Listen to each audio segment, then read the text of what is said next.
김치는 맛있어야 한다. 아주 화끈하게 100% 국내산으로 16년 전통으로 햇섭 인증으로 화끈하게 맛있다. 화끈하게 통한다. 화통김치. 배추김치, 알짜김치, 총각김치, 깻잎김치, 깍두기도 화통. 검색창에 화통김치. 아우 맛있어. 새벽 2시에 깨어났나. 딱히 고민이 있어서 그런 건 아니다. 새벽 5시에 일어났나. 새벽 6. 아우, 이 인간이 잠도 못 자게 화장실을 들락거려. 남성 활력과 전립선 건강.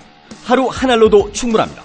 소팔메토, 옥타코사놀, 아연, 비타민 A, D, E까지 하루 영양 기준치 100%를 꽉 채운 메가셀 남자의 활력. 지금 바로 인터넷 검색창에 메가셀 남자의 활력을 검색해보세요. 탄핵 반대 집회를 주도했던 태극기와 십자가의 동맹을 보면서 자괴감을 느끼는 기독교인들에게 기독교는 민주주의를 싫어하는지 아예 관심이 없는지 아니면 기독교도 민주주의를 지지하는지 답답하고 궁금한 시민들에게 호모 요쿠스의 저자 이병주 변호사가 시원한 질문과 명쾌한 답변을 제시합니다. 박근혜 사태와 기독교의 문제, 기독교인들에게 민주주의는 무엇인가? 도서출판 대장간.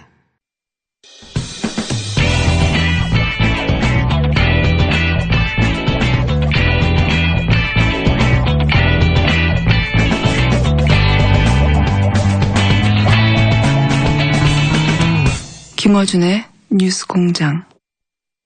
자, 청와대는 NSC가 있고 뉴스공장에는 5당 안보회의가 있습니다.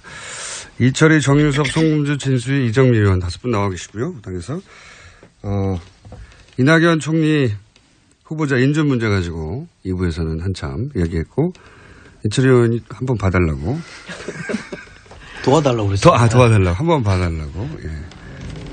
낮은 자세로. 자, 혹시 그 관련해서 더 이상 하실 얘기는 없으신 거죠? 예, 이건 제가 한 말씀만 더 드릴게요. 여당이니까. 아니, 전 야당의 문제 제기도 우리 원내대표도 그런 말씀하셨습니다만 우리가 야당일 때 취했던 태도를 되돌아보게 된다. 그런 말씀을 하셨기 때문에 지금 야당의 태도가 무조건 나쁘다 저는 그렇게 생각하지는 않고요. 다만 인사 전체를 좀 봐주십사. 그러니까 인사 전체 뭐 이낙연 총리 후보자뿐만 아니라 뭐 전체적으로 지금 코드 인사 안 하잖아요. 가장 가까운 분들은 지금 뭐 해외로 나가고 출국할 정도로 코드 인사 안 하고 이른바 수첩 인사 안 하고 넓게 탕평 인사를 하고 있는 것도 좀 봐주십사.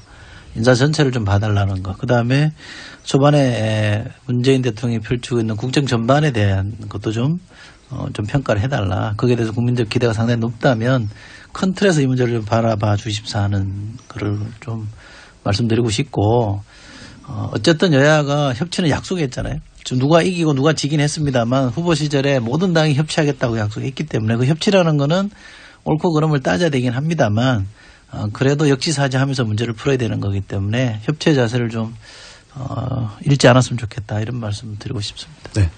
송금주 의원입니다. 네, 하신 거죠? 네. 좋은 말씀 감사합니다. 좋은 말씀 감사합니다. 근데 저희가 그러나, 협치를 하고 있지 않습니까?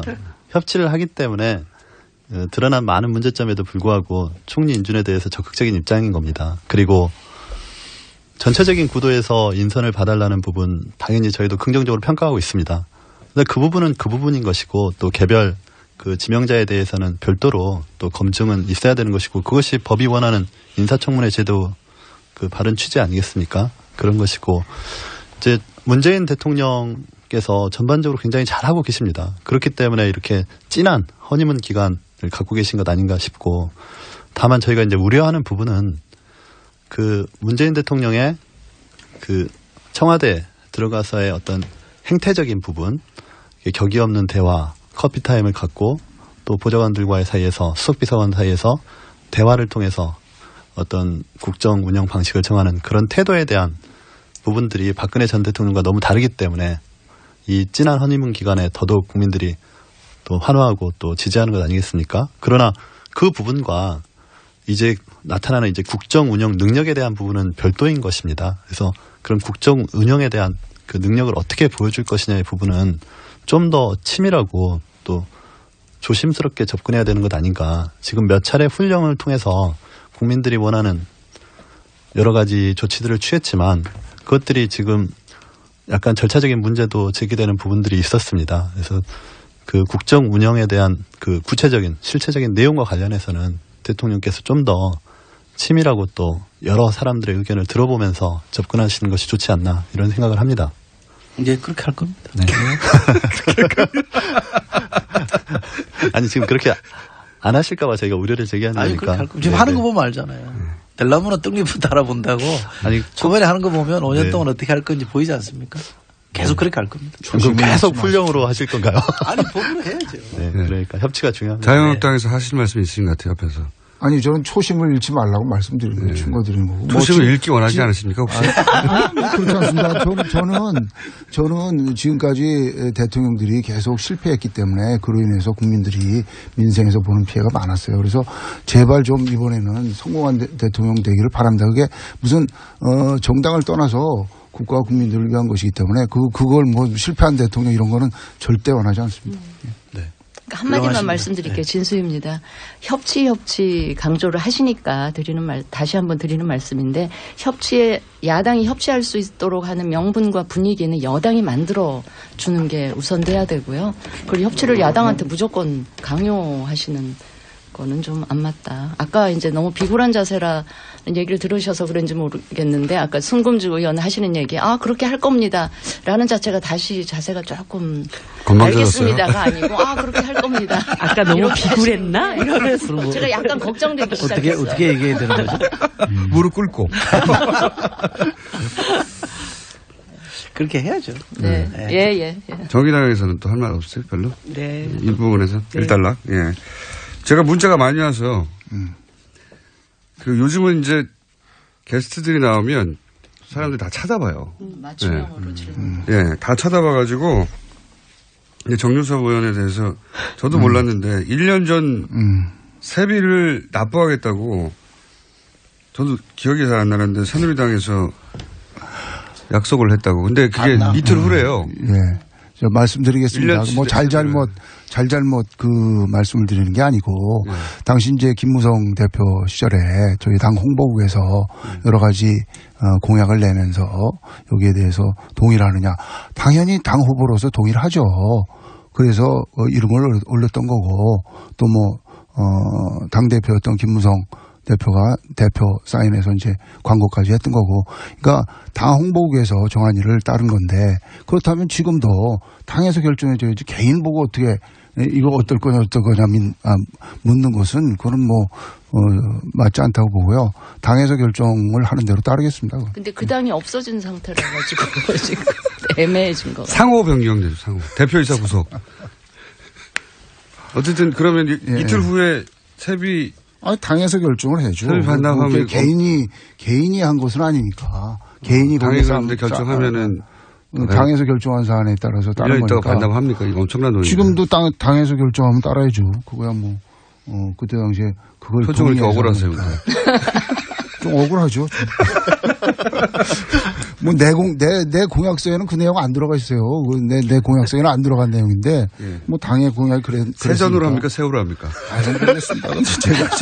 제가 결정 안 한다. 이거 말하는 사람이 많아요. 근데 하필 이틀 후라 제가 한번 여쭤봤습니다. 그럼 저도 몰랐는데 문자가 굉장히 많이 오네요. 이거 큰일 났어요. 문자 온다고 뭐 지금 문자 폭탄 뭐 한두 번 받아봤어요. 문자 폭탄에 대해서 하실 말씀 없습니까? 이철 의원님? 야당에서 문자 폭탄을 가지고 물론 이게 문자 폭탄이 아니라 유권자들이 문자로 참여하는 거다. 이런 견해도 있어요. 물론. 어쨌든 문자가 저쪽에 쏟아지는 것에 대해서. 그 인사청문회 할 때 그 동료 의원들 중에 이렇게 질의하면서도 그 억울하다 이게 좀 과하지 않냐 이렇게 문제제기 하신 분들이 있었어요.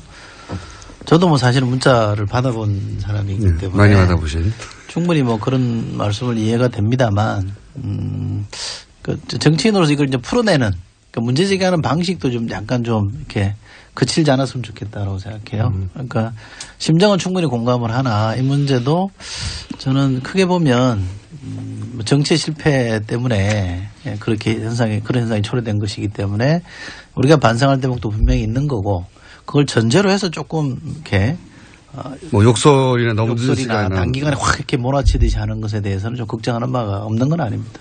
예, 자유한국당 정유석 의원입니다. 저도 이제 문자 폭탄에 대해서 한 말씀 드릴 게 제가 최순실 게이트 그 청문위원이었잖아요. 하루 새에 10,000통을 받은 적이 있어요. 근데 이게 90% 이상이 욕설이고 비속어입니다. 그러니까 10,000통을 봅니까? 못 본데 처음 이게 제목만 봐도 욕설해요. 이거는 건전한 비판이 아닙니다. 이건 비상식적인 행위고 이거는 뭐 대중 속에서 숨어서 공격하는 일종의 폭력행위예요. 그래서 이게 우리나라가 그래도 50년, 60년 민주주의를 했는데 건전한 비판하고 폭력행위하고는 다른 겁니다. 그래서 저는 이걸 뭐 어떤 사람은 이거는 뭐 정치 비판이라고 하는데요. 이걸 그런 식으로 무슨 양성화식으로 보면요. 이거는 국가가 천박해 주는 겁니다. 좋은 말로 할 수 있잖아요. 좋은 말로.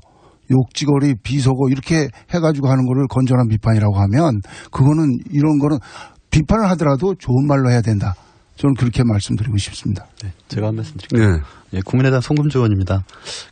저희도 이제 국민의당 제가 처음 문자 폭탄을 받아본 게 탄핵 발의 시점과 관련해서 네, 그때 한참 한 일주일 이상 받았습니다. 그리고 이제 간간히 문자 폭탄 오다가 최근 또 이낙연 총리 지명자 인준과 관련해서 받고 있는데요. 전반적으로는 이렇게 다시 단문자를 보내고 이렇게 왔다 갔다 의사소통을 해보면 자신들의 이제 정치적 의사를 표현하는 과정에서 좀 과도한 측면이 있는 것은 사실이지만 대화를 해보면 또 풀리는 면이 있습니다. 우리 입장을 설득하면. 그래서 제가 봤을 때는 지금 이제 앞으로 4차 산업혁명 시기가 도래하고 사실 통신이 굉장히 자유로워진 시점이기 때문에 국민들의 직접 민주주의에 대한 요구가 굉장히 커진다고 합니다. 뭐 많은 4차 산업혁명 관련 책에서 그렇게 얘기를 하더라고요. 그래서 그런 문자 폭탄도 사실상은 과도기적인 상황에서 그러니까 국민들의 의사표현의 수단들이 이제 아직 정리되지 않은 단계라고 보이거든요. 그러니까 직접 민주주의 형태가 이제 계속 의사표현의 방법으로 나타날 텐데 그래서 그 부분들을 국회가 됐든 또 이렇게 시민사회가 됐든 좀 정리할 필요는 있는 것 같아요. 룰을 정해주는 필요는 있는 것 같은데 여하튼 지금의 현상에서는 그 문자폭탄이라는 게 의원 개개인한테는 굉장히 심적으로 부담스러운 건 사실입니다. 그게 부담스러워 하는 걸까요, 아마? 아니, 사실, 이정미입니다. 네. 욕먹는 거 좋은 사람은 없죠. 저도 가끔씩 SNS상에, 자신이 지지하는 후보에 대한 조금 비판의 얘기를 하면 곧바로 막 여러 가지 이제 댓글들이 달리고, 특히 특히 여성 정치인들한테는 그다음에 외모 비하 이런 것으로 이제 댓글을 달면서 이제 외모 비하는 저도 많이 당합니다. 그런 경우들을 보면 가슴이 되게 아픈데 한편에서는 이게 정치인의 숙명인가 이런 생각도 드는 거예요. 그러니까 그런 점이 있죠. 어떤 나의 이야기, 나의 정치적 행위에 대한 반응이 오는 것이기 때문에 그 반응은 그대로 일단 받아들일 수밖에 없는 것이다. 근데 이것을 뭐 고소를 해야 된다, 적발을 해야 된다 이렇게 대응을 하면서 오히려 유권자들이 내가 당신에게 일정하게 메시지를 보내는데 신호를 보내는데 왜 그것을 수용적 태도를 먼저 갖기보다는 이거를 밀쳐내고 마치 그것이 굉장히 범죄적인 행위인 것처럼 국민들을 몰아치냐 이런 이제 불만들이 있으면서 이게 증폭된다고 할까 이런 것이 있어요. 그래서 한편에서는 정치인들은 어쨌든 이 반응에 대해서 이것은 정치인들이 항상 노출되어 있고 자신의 모든 언행과 정책 행위들에 대해서 평가의 대상이다라고 하는 이런 자세를 갖추는 게 1차적이라고 생각이 들고 다만 이제 이 SNS가 굉장히 광범위하게 우리 사회를 지배하고 있는 속에서 유권자분들도 좀 더 민주적 방식으로 좀 더 순화된 언어로 자신의 의사를 표현할 수 있는 그런 어떤 노력들 이런 것들도 함께 해주셨으면 하는 게 이 방송을 통해서 또 그 일들을 하시는 분들에 대한 저의 바람이거든요. 네. 이런 건 있습니다. 근데 말씀하신 중에 숨어서 보내는 게 아니라 유권자들은 자기 번호가 노출이 돼요. 그러니까 만약에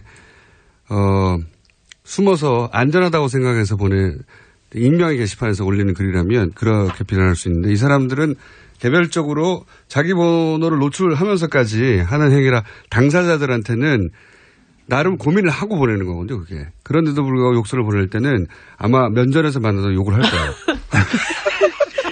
아니 근데 이런 게 있더라고요. 그 지난 대선 때 우리 이제 심상정 후보한테 막판에 이제 사표론이 막 일면서 굉장히 과격한 언어로 막 문자를 보내시거나 그다음에 그 SNS에 댓글을 다셨던 어떤 한 분이 대선이 끝나고 난 다음에 심상정 대표한테 문자를 보내셔가지고 그때는 자기가 정말 정권 교체가 안 될까 봐 너무너무 마음이 불안하고 힘들어서 그런 얘기를 했는데 지금 와서 다시 이렇게 보니까 정신이 돌아오고 보니 너무 과한 언어로 그렇게 해서 죄송하다 이런 문자가 또 오시기도 하더라고요. 맞아요. 그분들 하나는 개별적 행동이라 모여서 보내자 하고 보내는 게 아니라 보내놓고도 고민하고 보낼 때도 고민해요 실제.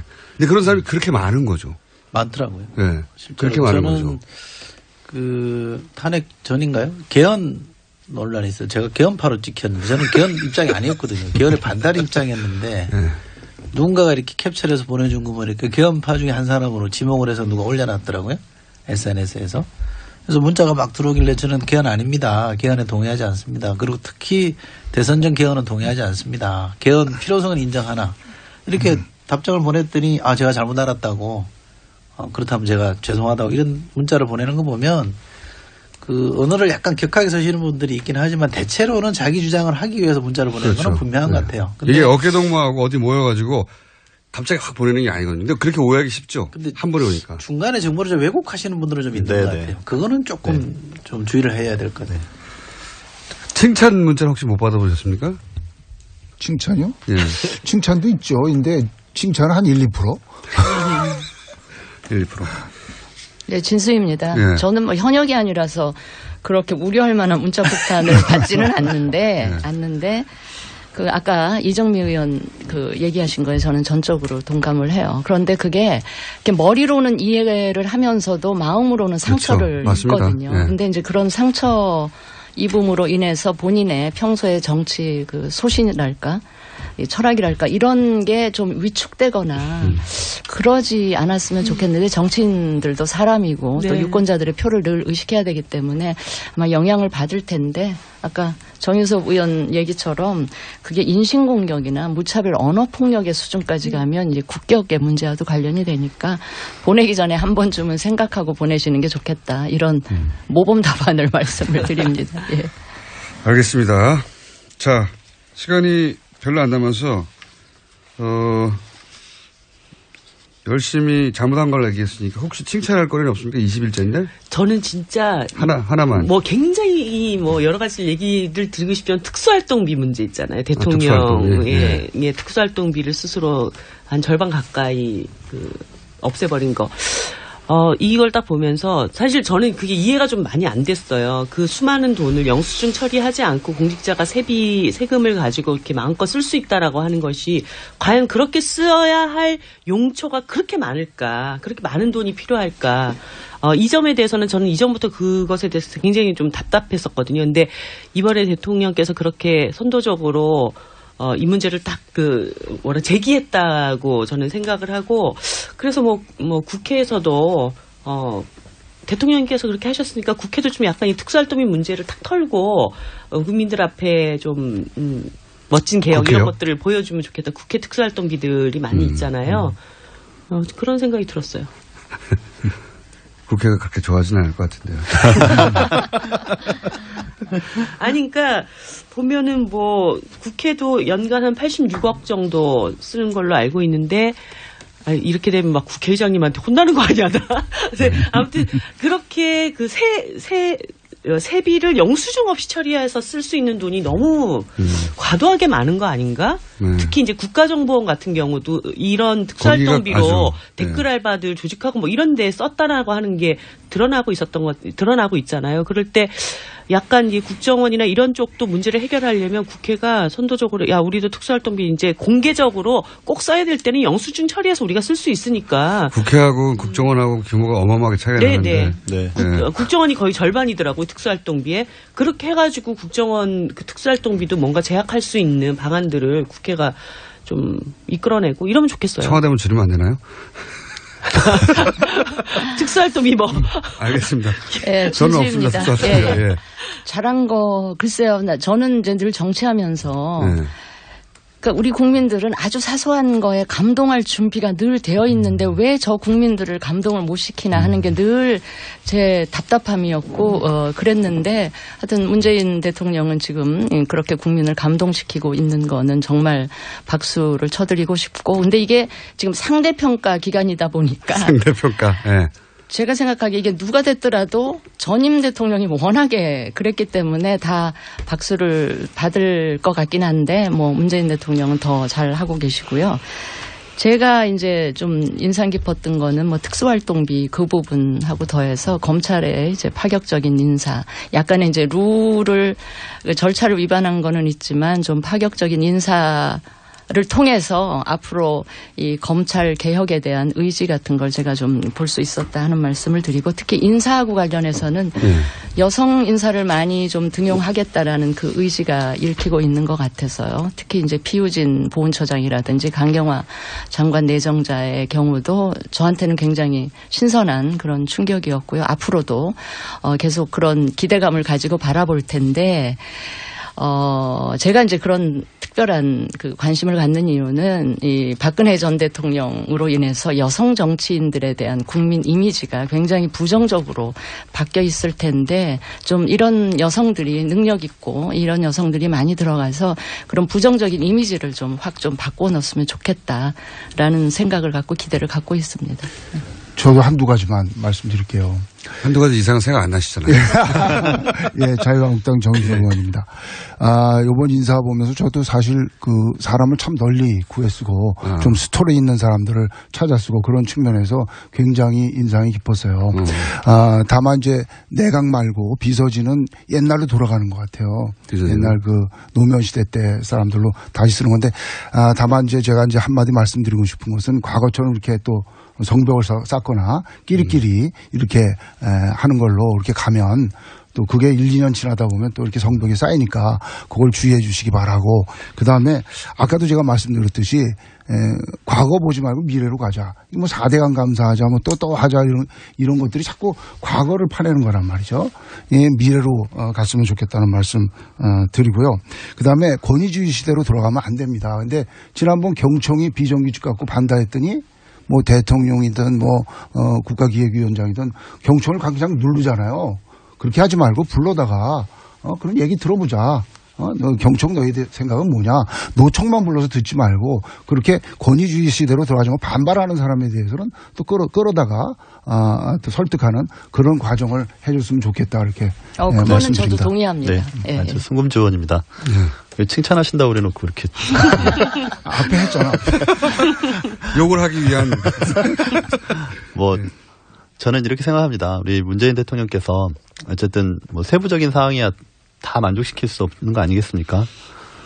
그렇더라도 새 정부 들어서 국민들한테 어떤 희망을 주고 또 상처받은 마음을 달래주는 그런 행보를 계속 보여주시고 있다는 것만으로도 거의 합격점 드려야 된다고 생각합니다.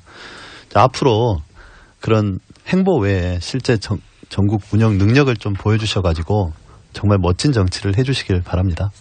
참고로 정우주 의원님은 국회를 빛낸 바른 언어상을 수상하셨어요.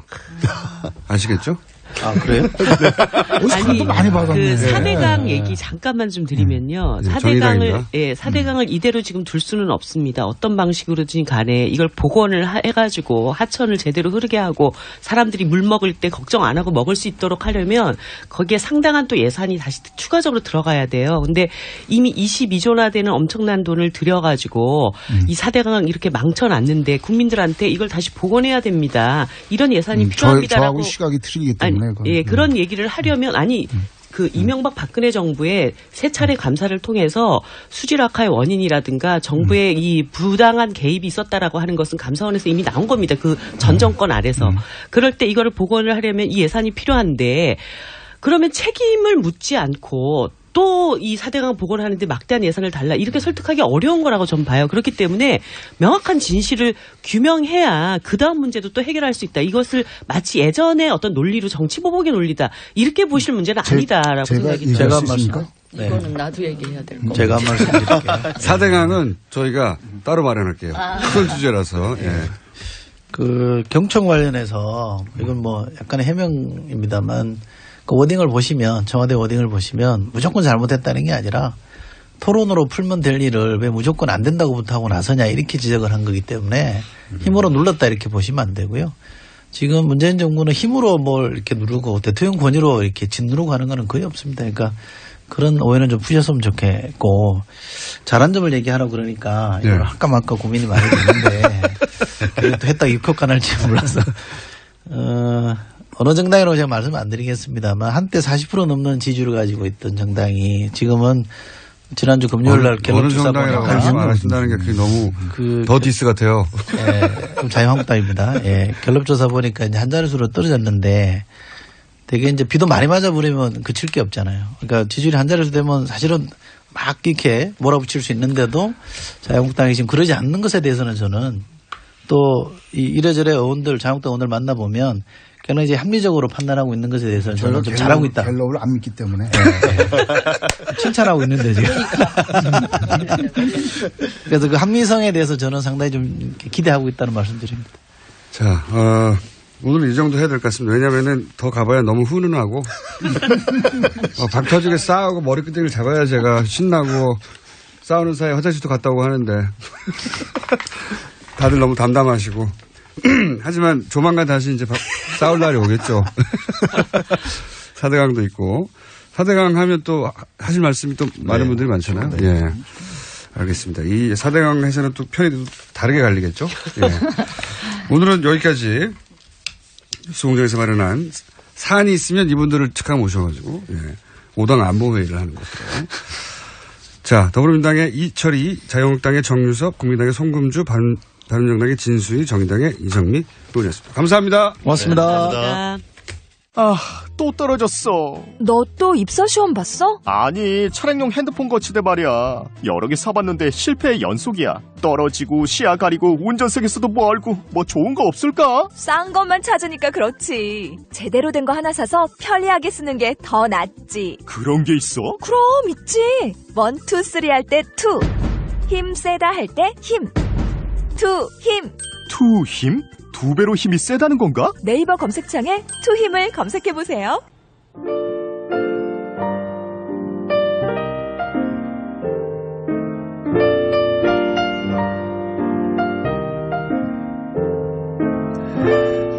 뉴스공장 정말 많이 듣긴 많이 듣나 봅니다. 저희 오자 안보회의 하고 났더니 나오셨던 의원님들 이름이 전부 다 실검에 올라가 있네요. 그런데 문자로 이런 게 와 있네요. 이혜원 의원님 말씀 잘하시네요. 네. 진수희 전 의원이었습니다. 네. 목소리 비슷하시죠? 그리고 제가 외모 공격을 많이 받는다고 했더니 또 외모 관련 문자도 많이 왔습니다. 나의 취향이 독특한가? 나는 조국보다 공장장이 훨씬 섹시하다고 생각해.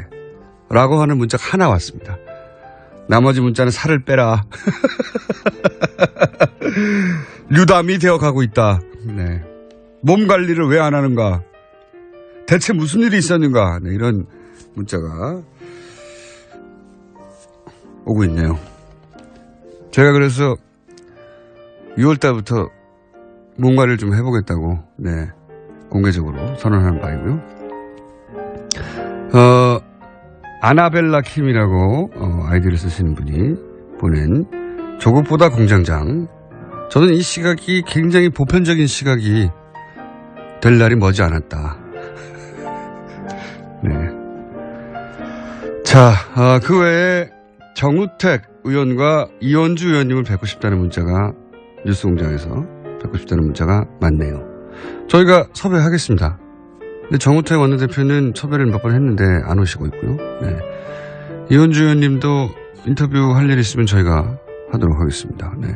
저희는 요청은 무한대로 하고 있습니다. 항상 누구에게든 안 나오는 경우가 있을 뿐. 네. 자, 점점 유담이 되어가고 있다. 와닿네요. 여기까지 하겠습니다.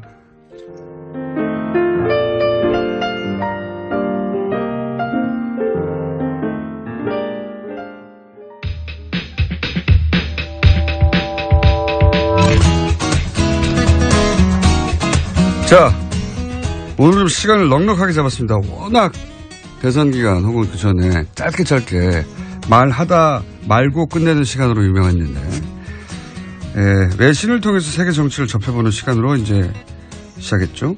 사단법인 인문결 연구소 소장이자 르몽드 디플로마티크, 르몽드에서 발간하는 굉장히 격조 높은 우리나라에서도 번역돼서 나오는 르몽드 디플로마티크의 편집위원, 예전엔 편집장이었습니다. 이렇게 길게 소개하는 것도 처음이에요. 시간이 없어서 대충 소개했는데 임상훈 의원님 나오셨습니다. 안녕하십니까? 네, 안녕하십니까? 네. 너무 기신 거 아니에요? 좀 여유가 있다 보니까 네. 길게 설명해 드렸습니다. 네. 르몽드 디플로마티크. 지난번에 르몽드 기자, 네. 르몽드 특파원, 아시아 특파원 왔을 때 통역도 해주셨죠. 네. 네. 그 르몽드 기자를 끝난 다음에 다시 만나가지고 네. 잘 하더냐 물어봤더니 굉장히 전문적인 용어를 잘 이해하고 잘 하시더라. 그러나 어처구니 없는 데서 이상한 불어를 쓰는 것도 같았는데 그거는 그분의 취향인지 유머 감각인지 잘 모르겠다. 그런 일이 있었어요? 네, 그런 얘기를. 네. 하여튼 불어를 잘한다고 하더라고요. 그걸 진작에 얘기하시지 왜. 시간이 남으니까 하시네요. 네. 자, 오늘은 어떤 주제입니까? 선거 전에 우리가 시작을 했었죠. 촛불 혁명으로 새로운 정치를 만들어낸 우리 국민들이 이제는 시민 정치를 이야기를 해야 될 때가 아닌가 이런 생각이 들고요. 네.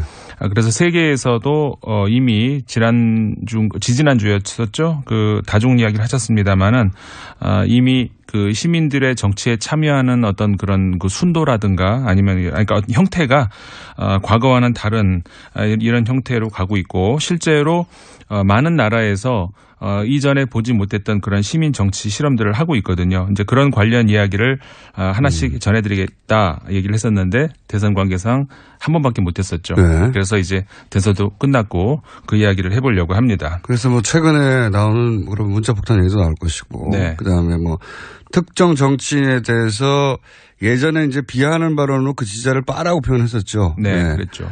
그 표현이 처음 등장한 게 제 기억으로는 노무현 대통령 지지자들을 그랬었죠. 노빠라고 네. 비하하며 공격했던 게 처음이에요. 네네. 그게 대략 이명박 정권 시절에 시작된 표현이기도 한 걸로 제가 기억하는데 그게 이제 빠를 붙여서 여러 가지 표현을 하다가 최근에 이제 문재인 대통령이 당선되니까 이제 당연히 문빠라는 표현도 등장하게 됐고. 예. 그런데 그러니까 이게 집단으로 이들이 문자 폭탄을 보내는 것이고 조직적으로 보내는 것이고 여기까지 와 있어요. 네. 네. 그런데 이 문자 폭탄이라고 하는 것도 사실 아까 앞서서 이제 정치인분들 말씀하시는 건 제가 밖에서 잠깐 들었는데 이 표현 자체가 잘못된 건 아닌가 이런 생각이 들어요. 네, 저도 그런 얘기를 뉴스공장에서 이미 했습니다. 문자 폭탄이 아니고 네. 네, 받는 정치인 입장에서 보면 여러 사람이 한꺼번에 보내는 게 폭탄이지만 보내는 사람은 자기 번호를 노출시키면서 그렇죠. 개별적인 정치적 의사 표현을 하는 거군요. 네. 네. 문자 그 번호가 남겨지는 그런 형태로 이제 보내기 때문에 사전에 보내기 전에 고민을 한다. 아까 그 말씀하셨잖아요. 네. 그런 경험이 저도 있어요. 그러니까는 댓글을 쓸 때 이 댓글이 내 아이디가 노출이 되는 댓글인데 내가 이 말을 쓰면 어떤 이런 고민을 하고 나한테 돌아 불이익은 없을까? 그렇죠. 그런 네. 고민을 하고 댓글을 쓰거든요. 네. 그렇기 때문에 이제 그런 것이 이제 말씀하셨던 게 적절하고 일단 그 폭탄이라는 말 자체가 우리가 이제 부정적이잖아요. 예를 들어서 세금 폭탄 이런 말은 쓰지만 월급 폭탄 이런 말은 안 쓰잖아요. 월급 많이 받았다고 월급 폭탄 그런 말 안 쓰고 로또 폭탄 이런 말 안 쓰잖아요. 좋은 데는 쓰이지 않고 어쨌든 부정적인 의미로밖에는 쓰이지 않는데 물폭탄 이런 거. 그러니까는 일단 어떤 설명적 가치보다 언어로서 이 가치적인 그런 판단을 하게 되는 어떤 그런 용어가 되는 프레임으로 거죠. 딱 가두는 거죠. 부정적으로. 네. 국회의원들에게 문자를 많이 보내는 것은 폭탄이다라고. 그렇죠. 그래서 선정부 잘못된 겁니다. 이거는 좀 우리가 나눠서 생각을 해야 될 것 같아요. 예를 들어서 국회의원들한테 칭찬하는 문자 폭탄이 갔다. 그것도 싫을까요? 그렇진 않을 거 아니에요. 네. 그러니까 이 욕설이 담긴 어떤 그런 문자, 그다음에 대량으로 한꺼번에 쏟아져 들어오는 문자, 이거 두 개는 구별해야 됩니다. 그러니까 욕설이 한꺼번에 들어왔다. 그래서 이제 문자 폭탄 이렇게 하는데 욕설은요. 단 하나의 문자가 와도 기분 나빠요. 그건 폭탄이 아니라 친구한테 받아도 그건 기분이 나쁘죠. 그러니까는 욕설을 받았을 때 그건 당연히 좋을 사람이 없고 그거는 하면 안 되는 거고 그건 당연히 이제 부정적인 그거를 뭐 칭찬하는 사람이 어느 세상에 누구도 없죠. 그거는 그러니까는 나쁜 거 그건 제외하고 그 다음에 그 정치인들에게 문자를 보내서 특히 내 개인 번호까지 기록이 남는 그런 문자를 보내서 내 의사를 전달하는 것 그 자체만을 요구를 할 수는 없는 거거든요. 다만 그게 이제 한꺼번에 들어왔다. 그래서 이제 그 불만이다라고 얘기를 하신다면은 저는요 거꾸로 개인적으로 제 얘기를 잠깐 하면 저는 문자 받는 거라든가 아니면 SNS라든가 이런 거 사용하는 거 굉장히 싫어합니다. 그게 날아오는 거 싫어해요. 근데 뭐 일 때문에 혹은 뭐 인간관계 때문에 어쩔 수 없이 하는 경우가 있지만 선거철만 되면 정치인들이 보내는 그 문자 저는 아주 그냥 죽을 지경이거든요. 그게 문자 폭탄이에요. 네, 그러니까는 그 이야기를 왜 안 하시죠? 그 정치인들 그것도 거꾸로 생각을 하셔야 돼요. 왜 그를 한꺼번에 받기 싫은 그 일반인들한테 문자를 보내시는지. 그리고 선거철만 되면은 밖에서 스피커로 이렇게 스피커 설치한 차량이 돌잖아요. 저는 저한테 굉장히 방해돼요. 일하는데 방해되고 연구하는데 방해되고. 뭐 밤에 안 하니까는 뭐 상관이 없습니다만 이게 유세 폭탄이에요. 그러니까 왜 그런 폭탄은 얘기 안 하시고 본인한테 싫은 것만 얘기를 하시는지. 기본적으로 폭탄이 되려면 동일인이 같은 메시지를 반복적으로 그렇죠. 보내는 소위 매크로 네. 이 행위가 있어야 폭탄이라고 하는 거죠. 이 정치인들이 받는 거는 본인들은 한꺼번에 쏟아지니까. 그렇죠. 그러니까 이런 거잖아요. 보낸 사람은 한 번 보낸 거예요. 받는 맞아요. 사람이 여러 개. 그러면 선거도 마찬가지 아닌가요? 나는 한 표 줬는데 저 국회의원 받는 사람들은 수만 표, 수십만 표를 받는 거잖아요. 왜 그거는 그러면은 폭탄이라고 얘기를 안 하죠?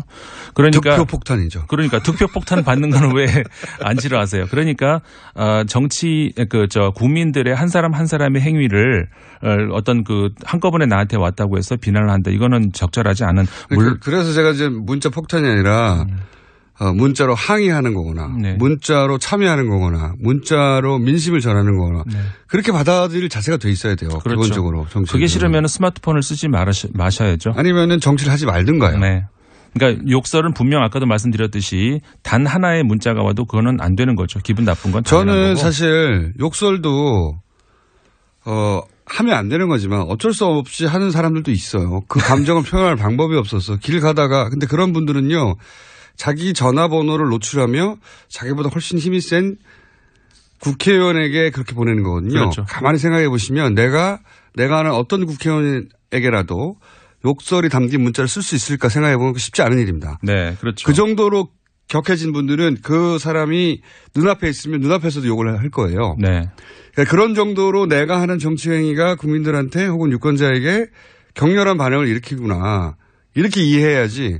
내가 자연인으로 욕을 먹어서 기분 나빠. 이렇게 하면 정치 못해요, 앞으로는. 맞습니다. 네. 어떤 의미에서는 그래서 그 문자 폭탄을 받으시는 분 있고, 문자는커녕 뭐 진짜 주목을 못 받는 정치인도 아마 있으실 거예요. 하태경 의원이 그런 말 했어요. 문자 폭탄 올 때가 좋은 거라고. 그렇죠. 그 말 하셨죠? 저는 그 전적으로 동의하는 것이 뭐 인터넷 써보신 분들 다 아실 겁니다. 내가 글을 썼는데 그 밑에 욕설이 달린 것하고 흔히 우리가 모풀이라고 하죠. 네. 어떤 것이 더 기분이 나쁜지. 욕설 10개가 훨씬 나아요. 그 써보신 분들은 알 겁니다. 맞습니다. 그래서 이제 그런 이야기들을 겸해서 그 결국은 시민들의 그 정치 참여 이런 것들은 앞으로는 어떻게 그 빠져나갈 수 없는 그리고 이제 이건 대세죠. 그래서 이건 전 세계적인 현상인지 앞으로 어쩔 수 없어요. 네, 맞습니다. 이렇게 변해갈 수밖에 없어요. 네. 그래서 이 다른 나라의 경우 시민의 그 정치 참여 이런 것들을 봐야 되겠는데 어디까지 갔느냐? 네. 오늘 같은 경우에는 아일랜드 사례를 하나 들어드릴까 싶어요. 아일랜드 같은 경우, 그러니까 그 이외에도 다른 나라들이 이제 많이 있는데 그 차차 소개를 해드리고요. 아일랜드 같은 경우에는 잠깐만요. 네. 어떤 분이 문자 폭탄이 아니고 문자 세례다. 오. 네. 국민들에게 그런 반응이 있다는 걸 고마워해야 한다. 무풀이 무서운 거다. 그렇네요. 네. 예. 문자 세례다. 네. 그 말 좋다. 진짜 문자 세례. 문자 세례. 문자 예. 민원. 네. 그러네요. 말부터 조심해야 되는 겁니다. 이게 사실 정치인들만 따질 게 아니라 요 프레임을 고스란히 그 용어화해서 언론에서 계속 제목으로 쓰는 것도 큰 문제거든요. 예. 네. 그렇죠. 제가 아까 말씀드렸잖아요. 그 설명적 기능보다 가치적인 기능이 있기 때문에 폭탄이란 말은 그런 말보다는 문자 세례예요. 좋네요. 그 말. 문자 세례를 받았다.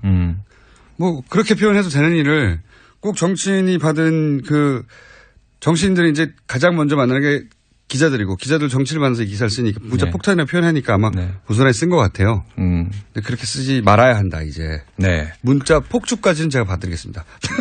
사실 뭐 얘기가 길어진 김에 그래서 그 관련해서 관련해서 다른 말씀 하나만 더 드리면은 그래서 용어의 부적절성 아까 나와서 얘기한 건데 위장 전입 아까 말씀 많이 하시던데요. 그것도 용어 자체가 저는 잘못된 것 같아요. 법률 용어가 그렇게 정해져 있으니 그 외에는 방법이 없는 거죠. 고쳐야 되는 것이 왜냐하면 위장이라는 말 자체가 그렇잖아요. 주소지 불일치 이런 정도면 괜찮은데 위장이라는 말 자체가 그렇잖아요. 그러니까 사실 내가 내 몸이 거하고 있는 곳과 행정상의 그 어떤 그 주소가 일치하지 않는다는 그거 아닙니까? 근데 현대 삶에서 그걸 일치하기가 어렵다는 건 아마 대부분 성인들이면 다 아실 거예요. 그렇죠. 나이가 한 30만 넘어가도 이게 불일치할 때가 어쩔 수 없이 있긴 있어요. 네. 근데 과거에 공직자에 나오는 사람들은 그 불일치는 대부분 숨기고 부동산 취득의 목적으로 했기 때문에 위장 전입이라는 용어가 적합했는데 이제 점점 그렇지 않은 케이스들의 후보들을 만나면서 용어가 부적절하고라는 생각도 있습니다. 맞습니다. 근데 저 같은 경우도 저는 평생 제 돈으로 집을 사보기는커녕 주식 한 번도 사본 적이 없는 오로지 노동으로만 일해온 노동자인데 저 같은 경우도 가만히 생각해 보니까는 위장 전입이 한두 번이 아니더라고요. 주소가 불일치한 경우. 네. 주로 주소가 그러니까 그럼 저 같은 경우는 어떻게 저도 뭐 위장 전입이라고 해야 되나요? 그 용어는 위장 전입밖에 없어요. 주소가 불일치하면. 그러니까요. 지금은. 그 용어 자체가 굉장히 좀 그것도 부정적인 어떤 가치 판단을 집어넣는 그런 용어이기 때문에 그것도 좀 고쳐야 되는 거 아닌가. 실거주지와 그 주민등록상의 주소지가 불일치할 경우에 뭐라고 부를 것인지 그리고 그게 아니라 실제 범죄적인 경우는 뭐라고 부를 것인지 그렇죠. 이번 기회에 그런 거 만들고 정비하는 것도 필요한 것 같긴 맞습니다. 합니다. 용어 자체가 굉장히 중요하죠. 왜냐하면은 제가 알기로는 거의 전 국민 그러니까 성인이 된 한 40, 50대 이상의 전 국민 중에 한두 번 정도는 가족 내 이런 경우가 의도치 않더라도 있게 되거든요. 그럼요. 실제로. 저도 생각해 보니까 위장 전입이라고 왜냐하면 주소지 신고를 좀 늦게 한다든가 10살 이내 아니면 그러면 위장 전입이에요. 그렇죠. 저도 지금 그 주소지가 부모님하고 같이 돼 있는데 그 직장에 제 일하는 연구소하고 이제 방송국하고의 거리 관계상 이 근처에서 가까운 곳에서 우편물을 받거든요. 그러니까는 그런 경우엔 또 결국 위장 전입이 되는 거잖아요. 또 이런 고민을 한 적은 없죠 과거에는. 근데 이제 그게 필요하구나 하는 생각을 처음으로 하게 된 겁니다. 정비가 필요하지 않는가 이런 생각이 듭니다. 자, 그렇지만 요걸 가지고 정치적으로 공격하기는 좋죠. 단어가 위장 전입이니까. 그렇죠. 그래서 이제 용어부터 정리를 해야 되는 것 아닌가 이런 생각이 들기는 하고요. 실제 위장 전입 그러니까 사익을 목적으로 한 그러니까 현행법 위반의 위장 전입도 많이 있을 거예요. 그렇죠. 그건 걸러내야죠. 다. 네, 그렇죠. 당연히 그건 걸러내야 되겠죠.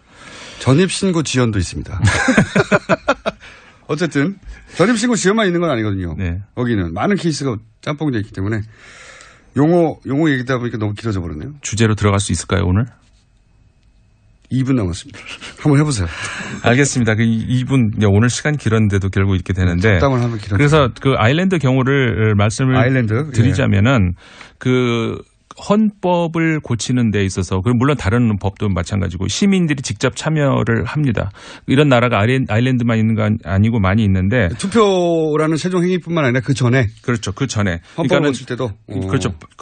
그 의원들이 법을 만들어서 그것을 이제 묻는 어떤 그거를 동의를 한다 그런 행위가 아니고 공청회 수준이 아니라 그렇죠. 공청회 수준이 아닌 거죠. 이미 그 전에 그 시민들이 그러니까 총 100명으로 구성이 되는데요. 지금 현재 1년 동안에 작년부터 지금 그 기간 안에 있어요.